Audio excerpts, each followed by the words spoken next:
Koe tō e koloa, e me e sea, o e kaulotu hufia o e whanua. Tēne kuini, kuina naspau.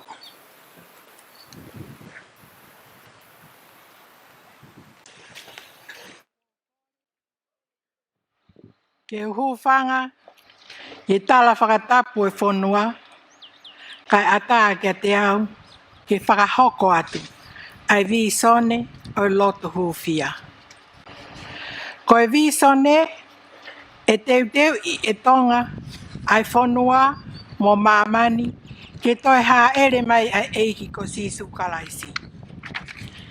O kukonga ua, ai ngā au e ke whakahoko. Ke toko nii e ngahi mo oni whakatoi tapu, aia, o ihe e mau ki I tohi kua ke mateu, hatonga o te eki ke mateu, ke whakamau, ha whangatuku I e toi ha ere mai honoua, a sisu kalaisi ki mamani. Ke lava atonga o whakahoko, e visone, ke toko nii mo e kakai o mamani, ke nau mateu mo ki nau tolu, o a usia ai mo ui taengata, pea hao me he tautea taengata I e ano afi o heli. O kumagatu unga eni I he tui, koe otua au tofi a kiai ai tonga, o kune ui makehe ki tau tolu, ke toko ni a mamani, he koe toko lahi, o ikai ke nau mateu. I he taimi koe ni o tuuma a mamani koe uhi koe tau mahaki whaka auha COVID tahiwa.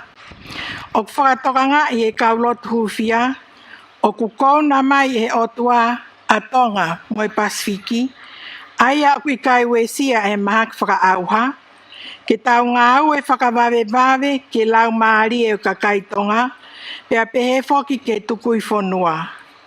Ko tonga e ni se wāniti o whalala ki ai. Ke taki, mouki, pea whakahoko e ne palani he ahoni. Ka ke tomu a whakamo ui a tonga, pea tok hoko atu ki mamani. Whakawhetai ko tau otua, ai otua o tonga, tene taki mo whakahino, mo toko nii ki tau tolu, ke lava ai visone, kone o mai. Koe kulupu lo tuhufia whakawhanua o tonga, nai kamata ia I ta uafe. Pea pou ki ai, a princesi meresi uriktapu, Karanival Fotofiri, mo e kautaki he ngahi kulupu lo tuhufia I tonga, he ngahi taulahi. Ko ia ne whakatataha a ngahi kulupu lo tuhufia, koe kau me mipa o ngahi siasi whakakaristiane kehe I tonga tapu, pea koe kamata anga ia o kulupu lo tuhufia e whanua. Ko au oksea, pea tokoni a whaiwhikau, toke tā mere ana puloka, mo e kau me mipa e ni mango fultupu. O ata ke a karistiane pe o kuuia ke lo tuhufia, ke kau mai, ke kau lo tuhufia o tonga. O whaiwhingau e aki mo ngai kulupu lo tuhufia I ngai kolo keke, kai umaa e kulupu lo tuhufia e tautupu, mo kulupu lo tuhufia ai kau ngau e whakapure anga. Koe tau mua e kau lo tuhufia o tonga, ke hufia a tonga, ke hoko ai kau taki, mo kau ngau e pure anga, kai umaa a ki nau tolu he ngahi pou kehe e ono, o nau whataki ai sosai e tonga. Family, siasi, hako, businessi, whaiongongo, whakawhiawhia, koe kau whakahoko, o palani ai otua ki ono whanua ko tonga. Nai kamata a hono hufia, whakawike o e tau mua koe ni, I e tau kuafe taha whaa. Pea whakate fito, he ngahi mea hoko, he ngahi pou e fitu o sosai e tonga.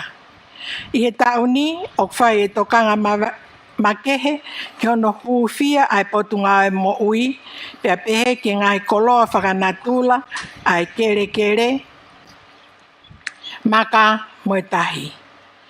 Koe ngahi whehu I moe tari o Asia tuia, I e ki tohi, ko ke mateu.